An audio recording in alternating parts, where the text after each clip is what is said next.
Everyone, my name is Rowena G. Molina. I'm Steffi Pauline A. De La Gente. I am James Russell P. Acquar. I am Liberato Bilardi Jr. Today we will demonstrate how to do peer-to-peer file sharing using IP address step by step.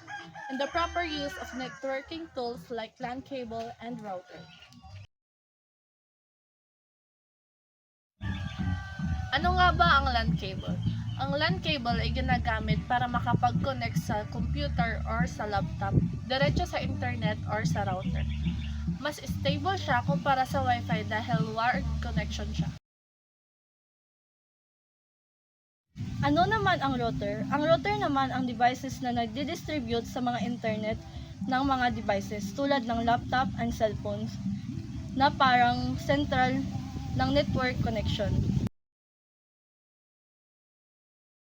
First step, sasaksak muna natin ang router mula sa power course para mag-on siya.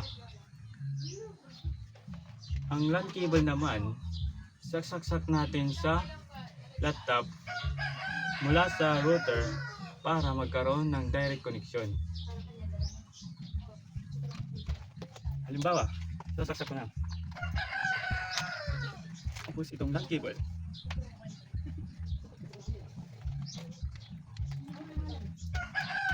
Mula sa laptop.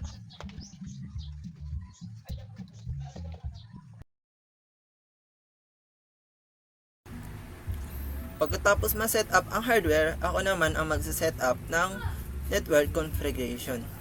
So una, punta muna tayo dito sa network or internet. Then hanapin lang natin dito yung Wi-Fi na gagamitin natin. So i-connect lang natin. Take notes pala. Dapat nakakonect yung laptop na gagamitin natin. Isa or dalawa man yung laptop na gagamitin natin. Nakakonect sila dapat sa same Wi-Fi na gagamitin natin. Then, pangalawa, mag-search lang tayo ng settings. Then, enter. Then, pag nandito na kayo, i-click lang natin dito yung network and internet.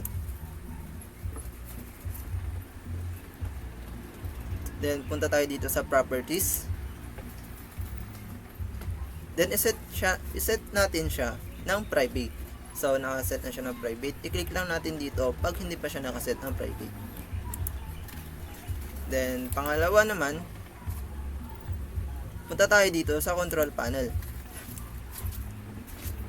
Hanapin lang natin dito yung Network and Sharing Center. Click lang natin yan. Then, click lang rin natin itong Change Advanced Sharing Settings. Makita nyo dito, yung Turn on Network Discovery, tsaka yung Turn on File and Printing Sharing. Dapat naka-turn on lang siya. Then, sa baba naman, i-click lang natin tong Turn off Password Protected Sharing pag hindi pa siya naka-turn off. Then, i-click lang natin tong Save Change. Pagkatapos nyan, punta naman tayo dito sa Command Prompt. I-type lang natin yung IP config. Tapos, enter.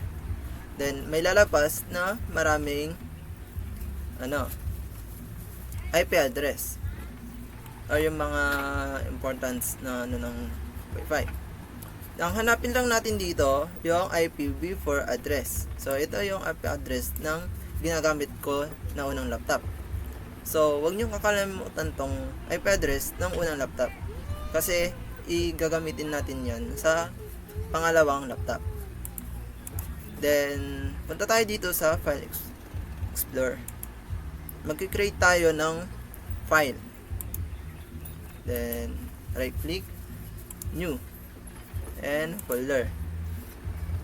Dito, maglagay lang tayo ng name ng folder na isi-share natin sa pangalawang laptop. So, sharing new file. Enter. Pagkatapos nyan, right click lang natin tong ginawa nating folder. Right click.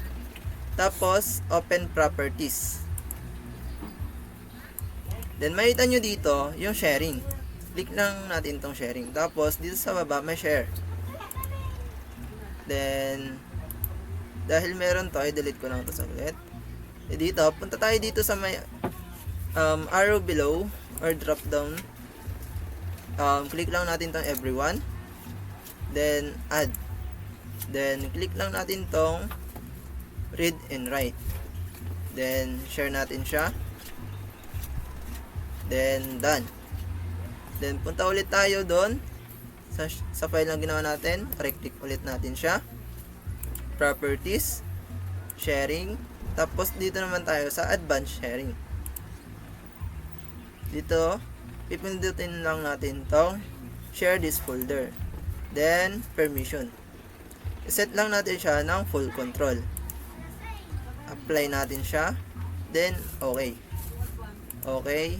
And close. Pagkatapos yan, dun naman tayo sa pangalawang laptop. Ngayon, nandito na tayo sa pangalawang laptop na ginamit natin. So, punta lang tayo dito sa file, explore. Then, punta tayo dito sa home. Dito sa may search na may taas. And, i-search lang natin ito. Yung IP address ng unang laptop.